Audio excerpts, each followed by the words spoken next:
राधे राधे सभी भक्तों को। जय श्रीमन नारायण, जय श्री कृष्णा। लड्डू गोपाल की सेवा करने से क्या फल मिलता है। एक बार एक सेठ जी श्री कृष्ण के परम भक्त थे। वह घर पर लड्डू गोपाल जी ले आए। सेठानी से कहने लगे कि इनकी सेवा करना, इनको सुबह शाम भोग लगाना। सेठानी को उनकी सेवा करना बहुत मुश्किल लगता था। उनका मानना था कि मुझे बच्चों की देखभाल से समय ही नहीं मिलता, तो मैं इनकी सेवा कैसे करूँगी, मैं ठाकुर जी की सेवा कैसे करूँ।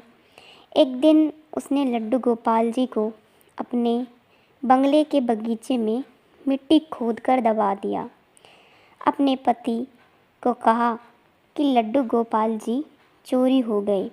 सेठ जी को बहुत दुख हुआ, लेकिन ठाकुर जी की इच्छा मानकर मन महसूस कर रह गए।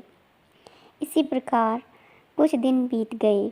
उनके घर में एक माली बगीचे की देखभाल के लिए अक्सर आता। उसे बगीचे का वह भाग आकर्षित करता जहाँ सेठानी ने लड्डू गोपाल जी को दबाया था। एक दिन उसने उस भाग को खोदा तो उसे लड्डू गोपाल जी मिल गए। वह भागा भागा सेठानी जी के पास आया और उत्साहित होकर सेठानी जी को बताने लगा कि मुझे आपके बगीचे से लड्डू गोपाल जी मिले हैं। सेठानी ने उसी समय उसे नौकरी से निकाल दिया और कहा कि अपने लड्डू गोपाल जी को भी लेते जाओ। सेठानी ने आस पड़ोस के घरों में यह बात फैला दी कि यह माली चोर है, इसलिए सभी ने उसे अपने घरों से काम से ही निकाल दिया। इस प्रकार माली अपनी नौकरी भी खो बैठा। सेठानी के मन में था कि कहीं माली बगीचे में से ठाकुर जी मिलने की बात उसके पति को ना बता दे, इसलिए उसने यह सारा षड्यंत्र रचा। माली मायूस होकर घर चला गया और पत्नी को लड्डू गोपाल सौंपकर रोने लगा।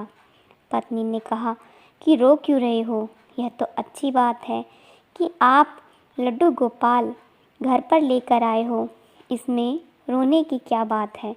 माली ने सारी बात अपनी पत्नी को बताई कि कैसे लड्डू गोपाल के मिलते ही उसकी नौकरी चली गई, इसमें अच्छी क्या बात है।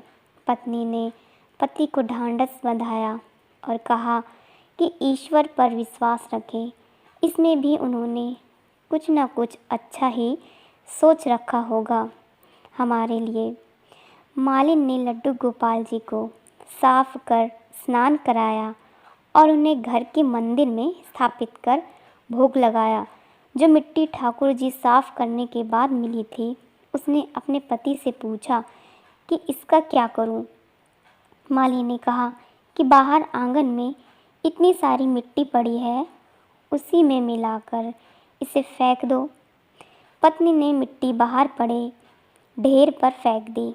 अब माली का 2 वक्त का गुजारा भी बहुत मुश्किल से हो रहा था, क्योंकि उसके चोर होने की झूठी खबर के कारण उसे सभी ने नौकरी से निकाल दिया था। एक दिन एक व्यक्ति ने उसके घर के बाहर से गुजर रहा था। उसके घर के बाहर पड़ी मिट्टी में बहुत सुंदर फूल खिले थे, तो उसने माली को बाहर बुलाया। उसने पूछा, क्या तुम इन फूलों के बारे में जानते हो। माली ने कहा कि मैंने यहाँ यह फूल उगने से पहले कभी नहीं देखे थे, मुझे इन फूलों के बारे में कोई जानकारी नहीं है। इस प्रकार उस व्यक्ति ने बताया कि यह एक खास किस्म के फूल हैं, बाज़ार में यह फूल बहुत महंगे दाम पर बिकते हैं। माली ने जब फूल के बारे में जानकारी इकट्ठा की तो उस व्यक्ति की बात सच निकली। वो फूल बहुत ख़ास किस्म के थे और बहुत महंगे दामों पर बिकते थे। अब उसने उन फूलों की खेती बड़े पैमाने पर करनी शुरू कर दी। कुछ ही वर्षों में वह धनवान बन गया। उन दोनों पति पत्नी ने निश्चय किया कि ठाकुर जी की सेवा में विघ्न न आए, इसलिए हम बच्चा नहीं करेंगे, ठाकुर जी की सेवा ही हम बच्चे की तरह करेंगे। एक दिन उस माली के घर एक भिखारिन भीख मांगने आई। माली ने उसे पहचान लिया। माली ने कहा कि सेठानी जी, आप भीख क्यों मांग रही हैं? भिखारिन ने कहा कि मैं तुम्हें पहचान नहीं पाई। माली ने कहा कि मैं वही माली हूँ जिसे आपने चोरी का झूठा इल्ज़ाम लगाकर नौकरी से निकाल दिया था, और मैं आज तक इस बात से परेशान हूँ कि आपने ऐसा क्यों किया था। तब सेठानी ने कहा कि मेरे पति की मृत्यु हो गई और जिन बच्चों की देखभाल करने के लिए मैंने ठाकुर जी को मिट्टी में दबाया था, उन्होंने मुझे घर से निकाल दिया। मैं अब भीख मांगकर गुजारा करती हूँ। मैंने तुम पर झूठा इल्ज़ाम लगाया, इसलिए कहीं बगीचे में से लड्डू गोपाल निकलने की बात तुम मेरे पति को न बता दो।